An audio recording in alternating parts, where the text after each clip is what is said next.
Barry, why are we doing this? This makes no sense. What are you getting at? The name of the channel, Barack, is the Presidential Gaming Drive. In what world does a tier list ranking a wrestler's matches have anything to do with video games? Look, Donald, I know it's a bit of a change to our regular, terribly scheduled videos, but one of our loyal viewers requested this, and the creator felt like experimenting a little with the content. I mean, I don't really care about the video idea regardless. I wouldn't exactly say Punk is one of my favorite wrestlers. Never mind, Barry, I'm totally on board with this. What's your problem, Donald? I'm a president for the people, Joe. If they want something done, it's my job to provide that for them. Plus, it's the least you can do for pardoning your disgrace of a son. Oh yeah, there we go, there it is. You're just trying to annoy me for abusing my presidential powers like that. Joe, even I can't defend you for doing that, but yeah, do it for the people. A final act of kindness in your presidency. Why are you guys taking this so Obama. seriously? Let's get this tier list started. Cool, so you're just Now, going to ignore just so me the now? viewers know, we'll only be covering a handful of Punk's WWE matches.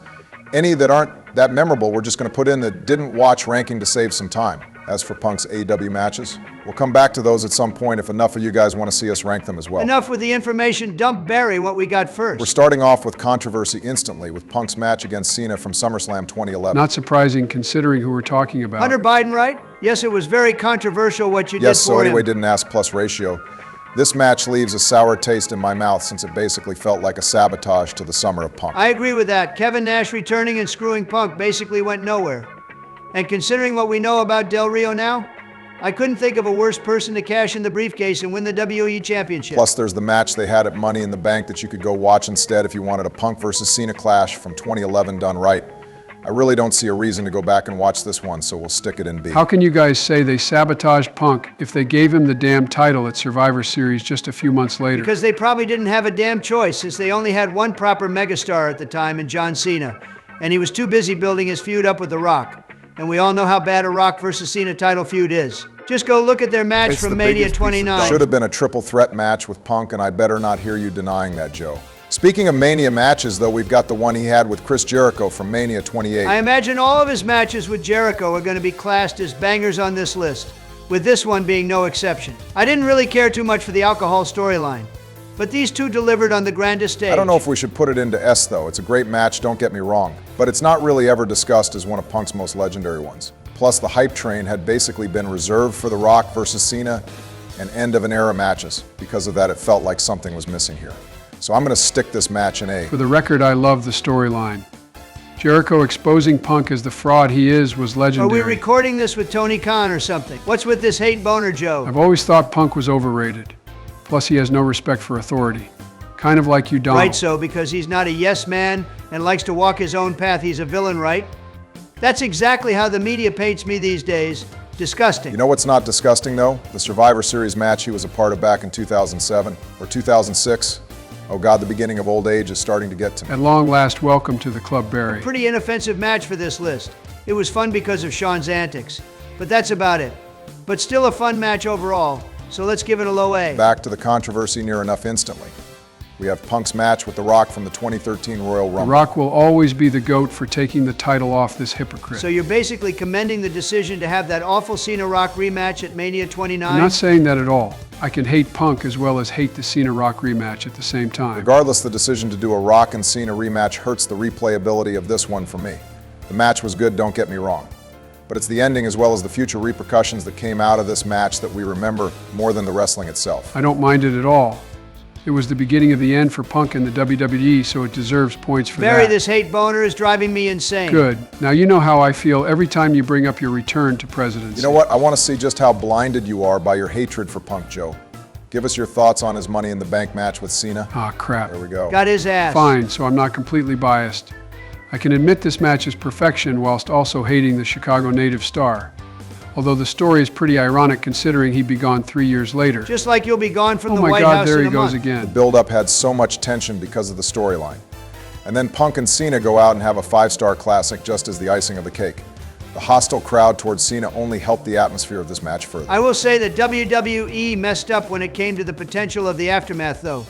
If this was the Triple H era of booking, the potential of seeing Punk actually taking the title around the world and competing with it like he said he was going to do could have been very possible. But because Vince got cold feet over it, we missed out on an amazing scenario for wrestling. But that doesn't really take away from what was a perfectly crafted match. Nicely said there, Trump. It's a definite S-tier match. Oh, hell yeah, we got another classic here. The saving grace of Mania 29. Punk's attempt to break The Undertaker's streak. Once again, I'll put my bias to the side to say that yes, this was indeed Taker's last good Mania match. I'll give Punk props for that at the very least. Him not getting paid as much as Cena or The Rock for this performance is definitely a load of bull. You know it's bad when the #1 Punk hater agrees with the Mania 29 pay That issue. being said, however, Oh, come on. no, Trump, listen. I didn't like the build-up too much. Using Paul Bearer's death as the centerpiece for the story was horrible. That's a fair point. But I think the quality of the match outshines the controversial build-up. With that said, I'm putting it into the S-tier. Oh my God, is Punk's SummerSlam match with Lesnar next? It's like Sheamus always says. Banger after banger after banger after banger after banger. For the love of God, guys, how can I keep my anti-Punk bias up when you keep bringing up these banger matches to the conversation? Whilst it does suck that Punk was losing to all of these part-timers, which I believe was a factor in the guy departing the company, it also shows that Vince knew there was no one else on the roster that could get these banger matches out of these part-timing stars like Punk could. He's the best in the world for a reason. L plus ratio plus your spitting cap plus he ain't no Kenny Omega, or Will Ospreay How plus the hell your do fat you plus even know you who just those suck in two are? general. I'd even go a step further and say that this is Brock's best match since his 2012 return. This, of course, was before he changed his moveset to German suplexes and finisher spams only. Put this masterpiece in S. Yeah, it's my favorite Punk match, so if this isn't put in S, then I'm building my new steel wall around your house, Barry. Don't make me move my finger towards my drone strike button Trump. What do you guys think of Punk versus Bryan from Over the Limit? It was a prime example of what the WWE was like back then. You've got two of the best wrestlers in the world battling it out for the top title. But instead the show is being main evented by a damn comedy skit, in which Big Show turns heel because for the love of God, that'll give the match a 5-star rating, won't it? Trump the match was a lot of fun, and it had John Cena in it, so it had to main event. Joe, do you not see the issue with having only one top star in your company? This is exactly why Roman Reigns couldn't get over during the 2010s, because the fans had already gone through the same crap with Super Cena. Ain't no way you're hating on Cena during his farewell tour year. Of course not.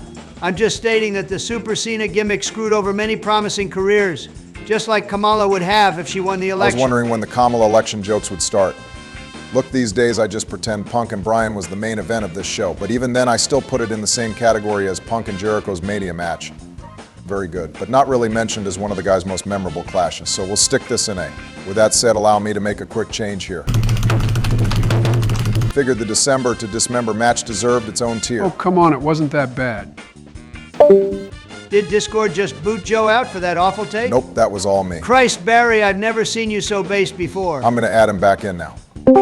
Guys, I swear it was a joke. I assume that, Joe, but you went a step too far. I can tolerate your hate boner towards Punk.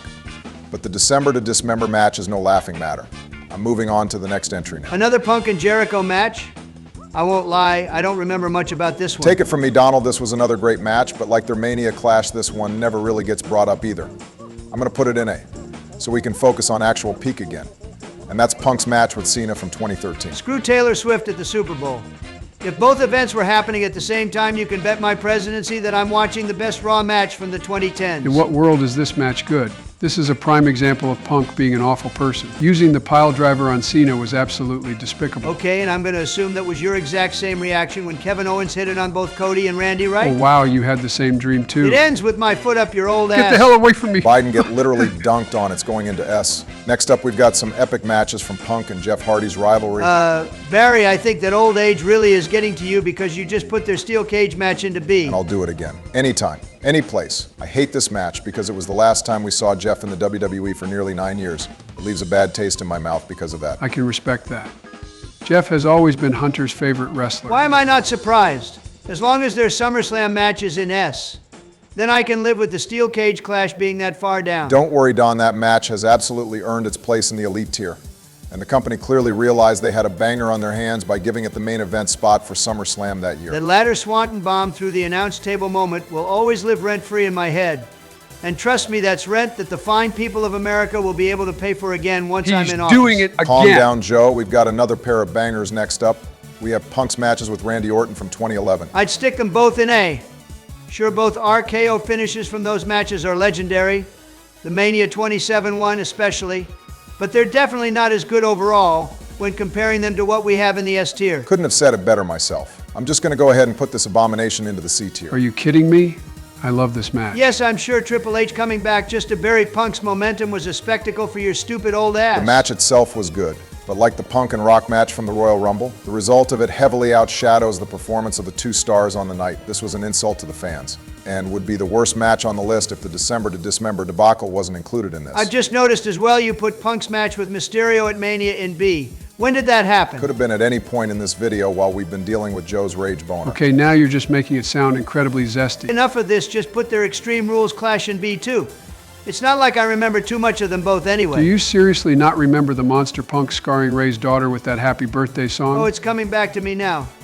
That was hilarious. Moving on, guys, what about Punk and Jericho's match from the 2012 version of Extreme Rules? Oh God, this is a hard one. Wasn't this the same pay-per-view where Brock decimated Cena for like half an hour before John collected the Chaos Emeralds and went super like he usually does? I question how you remember that, but it's that match alone which makes me wonder if it unfortunately brings down the quality of the Punk-Jericho match. Yeah, it's not a match I think of going back to watch too often, but it's still one hell of a banger. We'll stick it right at the top of A.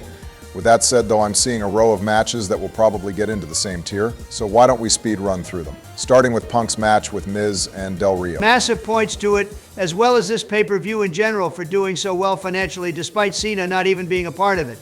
But stick it in B because Del Rio is in it. Fair enough. What about Punk's clash with Bryan for Money in the Bank? Crap marriage storyline, but still a banger match. This one can go in A. I mean, I thought it was a pretty hot story. I'll add him back later, but I'm not dealing with that crap. What about his match with Cena from Night of Champions? This was the one with that strange double pin finish, I believe. It misses out on S for that alone. Otherwise, it's another perfect match between the two. Sticking the 2013 Money in the Bank match in the same tier? Absolutely.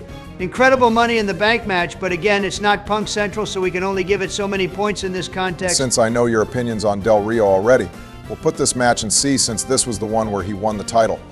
Oh, for the love of God, he's Mexican. That's the only damn reason why you hate him. Move on, Barry. Stick the 2011 Chamber match in B. It's nothing offensive, but nothing too amazing either. I'll take your word for it. There's too many matches on this list for me to give a damn about all of them. I doubt I'd have many brain cells left if we were including the AEW matches in this as well. Speaking of a lack of brain cells, Joe, that's strike two. Any more out-of-pocket trash like that and you'll be banned from participating for the rest of the video. Oh, as if I care. It's not like I want to be here anyway. What's next on the list? The Survivor Series triple threat between Punk, Cena, and Ryback. Ah, yes, a moment in history. The debut of the Shield. I tell you guys, if the Shield was a part of my Secret Service, those assassination attempts against me wouldn't have gotten as far as they did in the first place. Are you kidding me, Donald? Ryback is probably even more of a waste of space than Donald. Oh, grow up. But as he said, this is a moment in history that I'm very fond of. At the very least, this match should get an A because of that. We've now got one last Punk and Hardy match to talk about. I like this one solely because The Undertaker put Punk in his place. Okay, hang on a damn minute, Joe. You hating pre-2010 Punk literally makes no sense. Your hate towards him has to be more forced than Broadway's compatible jokes. Starting to see the light now, huh, The hell are Barry? you on about? I'm the one who's kicked him from the call twice. Whatever, I'll stick this last Punk and Hardy match into S. It deserves it. You guys okay with the Elimination Chamber match from 2010 going into B? I don't care. The finish to this match is legendary, but again, we got to think about the context of this list. I don't really remember too much of Punk's performance from this one, so yeah, go ahead and stick it in B. And the match he had with Ray at Capital Punishment? I honestly like to include this as part of Punk's build-up to that Money in the Bank match with Cena. In that sense, I think quite highly of this one, so we can put it in A. Speaking of matches to think highly of, Punk and Del Rio's match at Survivor Series is incredibly nostalgic to me. I used to have the DVD for this pay-per-view. Watching Punk's celebration for winning the title and kicking off his 434-day title reign, after all of the crap booking he had to go through since the summer of that year, really did warm my heart. It's a great moment in history that I love to go back to. That was beautiful, Barry. Anything to add, Joe? Damn it, no, not really. Not after that mini speech from Barry. I can't be ruining the vibes from that. Hell, I'm actually going to step up here and apologize to you both. I'd let my distaste for Punk practically ruin this whole video, and you guys and the viewers didn't deserve that. So for that, I'm sorry. Thank you, Joe. I really appreciate you stepping up like that. Yeah, water under the bridge, big guy. I mean, everyone knows how far I go with my rants when it comes to something I hate. But back to this match. Even though Del Rio is a part of it, I'm honestly fine for this to go into S, seeing as it started Punk's mega title reign.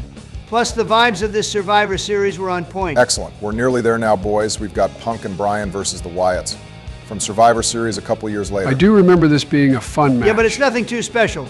Hell, I'm pretty sure this was a throwaway match for Punk, since he went off to fight the Shield by himself straight after as one of his last storylines before leaving in 2014. I'll just stick it in B then. To finish off, let's go over his most recent clashes, his trilogy of matches with Drew McIntyre. These were absolute goated matches that showed the world that Punk can still go in the ring, even at the age of 46 and the multiple injuries he's endured since his return to wrestling in 2021. The incredible Drew heel turn also helped with elevating this feud to new heights. So here's what I'm thinking in regards to placements on the list. Whilst the drama with Seth being the referee at SummerSlam was good, I honestly think it's the weakest match of the trilogy.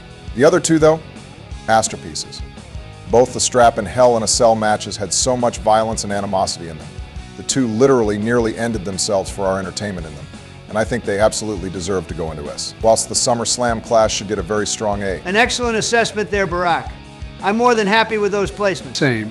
Decent list here, fellas. With all due respect, though, I don't think I'm going to turn up if the viewers say yes to a part 2 for covering Punk's AEW matches. That's more than fair, Joe. I'm sure Bush would be up for covering those in your place since he's more of an AEW fan than us. We say that, but I'd be surprised if those opinions have changed since AEW has been on a bigger decline than Joe's presidency since Punk left. Jackass! And on that note, Happy New Year, everyone.